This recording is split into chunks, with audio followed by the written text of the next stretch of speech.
peace and order. Kailangan nating ganap na puksain ang kriminalidad, iligal na droga, terorismo at insurgency sa pamamagitan ng makatotohanang non-partisan Philippine National Police na suportado ng ating sandatahang lakas.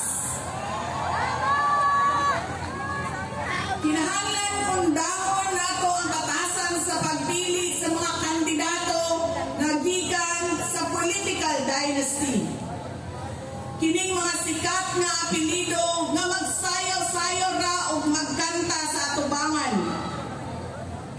Igo ra magpakatok, undahon ang mga party list na gipanag-iya sa mga dato.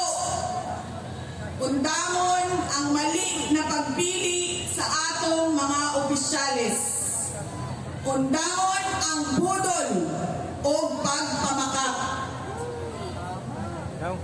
Kailangan natin mag-vote straight sa mga taong magtutuloy ng nasimulan ni Pangulong Duterte. Idiretso natin ang boto. Number 38, Rodante Marcoleta. Number 10, Jimmy Bondo. Number 56 sa balota, Attorney Vic Rodriguez. Number 22, Bato de la Rosa. Number 28, Bongo.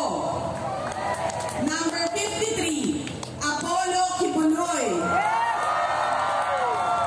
Number 34, Raul Lambino. Number 30, J.B. Hinlo. Number 58, Philip Ipe Salvador. At number 42, Doc Marites Mata. Alam ko, hindi kayo matutuwa. Pero ibuboto ko si Amy Marcos. Siya ang naglakas loob na buksan ang investigasyon sa pagdukot ng pamahalaan ng isang Pilipino dito sa bayan para ihatid sa mga dayuhan.